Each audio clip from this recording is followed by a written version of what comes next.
On the morning of September 11, 2001, four commercial airliners traveling from the northeastern United States to California were hijacked in mid-flight by 19 Al-Qaeda terrorists with the explicit goal to crash its plane into a prominent American building, causing mass casualties and partial or complete destruction of the targeted buildings. These four planes hit the North Tower of the World Trade Center complex, the South Tower, the Pentagon, and the fourth plane, whose target was either the White House or the US Capitol, crashed into a field after some valiant attempts of the passengers to regain control of the plane. The attacks resulted in more than 2,900 fatalities, over 25,000 injuries, and substantial long-term health consequences, in addition to at least $10 billion lost in infrastructure and property damage.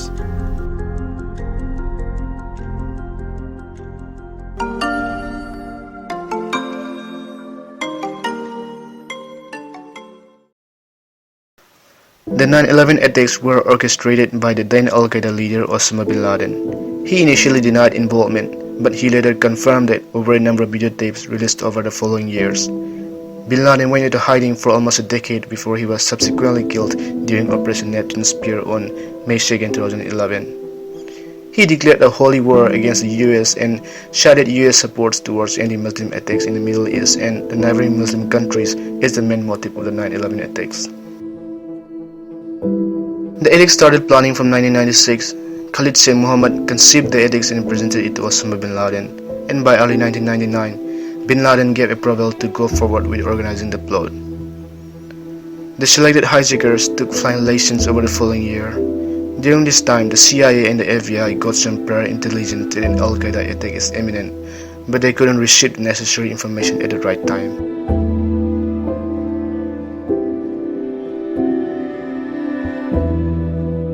Early on the morning of September 11, 2001, 19 hijackers took control of four commercial airliners, two Boeing 757s and two Boeing 767s, en route to California.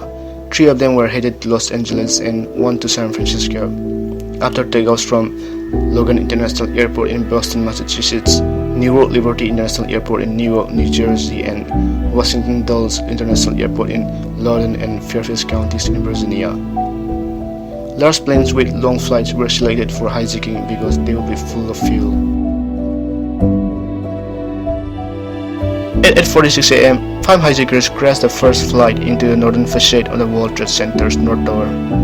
At 9:03 a.m., another 5 hijackers crashed the second flight into the South Tower's southern facade. 5 hijackers flew the third flight into the Pentagon at 9:37 a.m. The fourth flight crashed near Shanksville, Pennsylvania, southeast of Pittsburgh at 10:03 a.m. after passengers fought the 4 hijackers. This flight's target is believed to have been either the Capitol or the White House. The cockpit voice recorder revealed crew and passengers tried to seize control of the plane from the hijackers after learning through phone calls that the 3 flights had been crashed into buildings that morning.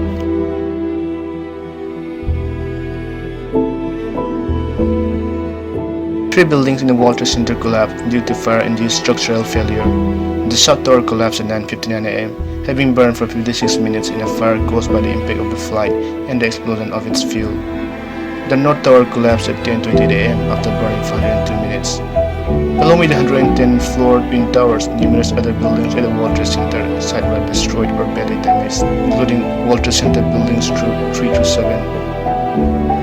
When the North Tower collapsed, debris fell on the nearby 7 World Trade Center building, damaging the building and starting fires.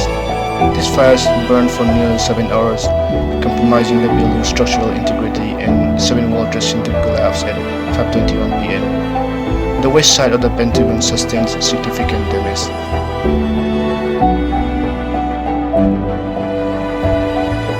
The attacks are the deadliest terrorist attacks in world history, causing the deaths of 2,997 people, including the hijackers, and injuring more than 6,000 others. The death toll included 265 on the 4 planes, from which there were no survivors, 2,606 in the World Trade Center and in the surrounding area, and 125 at the Pentagon. Most who died were civilian. The rest included 340 firefighters, 72 law enforcement officers, 55 military personnel, and the 19 terrorists. More than 90 countries lost citizens in the attacks. At least 200 people fell or jumped to their deaths from the burning towers, landing on the streets and rooftops of adjacent buildings hundreds of feet below.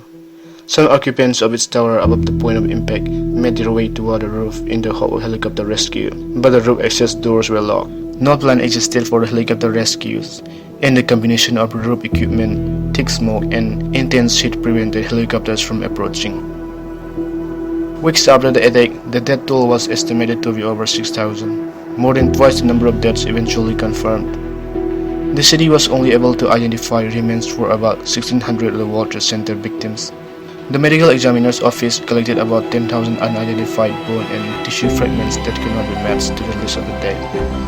Over the following years, anthropologists, archaeologists, and scientists researched for human remains and tried to identify them. As of September 2021, 1,106 victims are yet to be identified. The 9/11 attacks had immediate effects on the American people. Police and rescue workers from around the country took a leave of absence from their jobs and traveled to New York City to help recover bodies from the twisted remnants of the Twin Towers. Blood donations across the U.S. surged in the weeks after 9/11. The deaths of adults in the attack resulted in over 3,000 children losing a parent.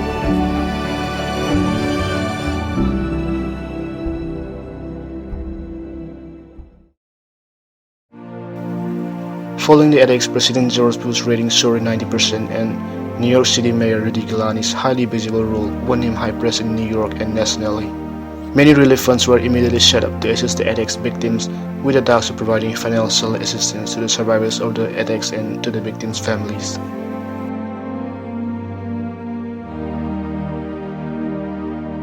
Numerous incidents of harassment and hate crimes against Muslims and South Asians were reported in the days following the attacks.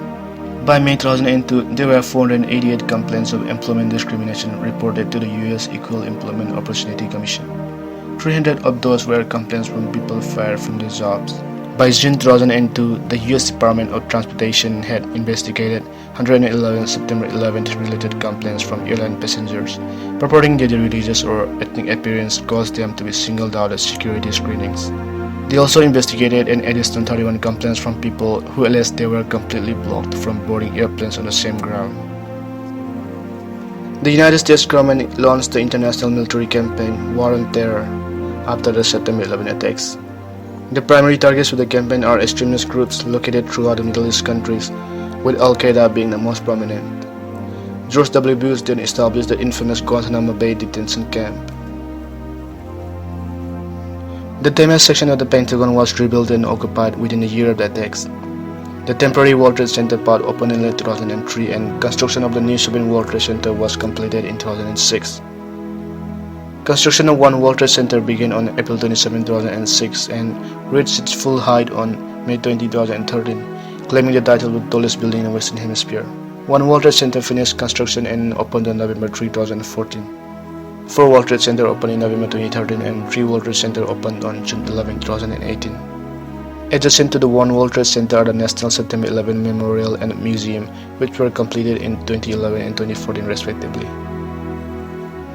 The 9/11 attacks provide strong evidence of the capacity of intelligence and counterintelligence to lead to outcomes consistent with Al-Qaeda's strategic and symbolic objectives. Bin Laden was located in a hideout in Pakistan and subsequently killed by the US military on May 2, 2011. To this day, the September 11 attacks remains the most deadliest terrorist attack in human history and the single deadliest incident for firefighters and law enforcement officers in the history of the United States.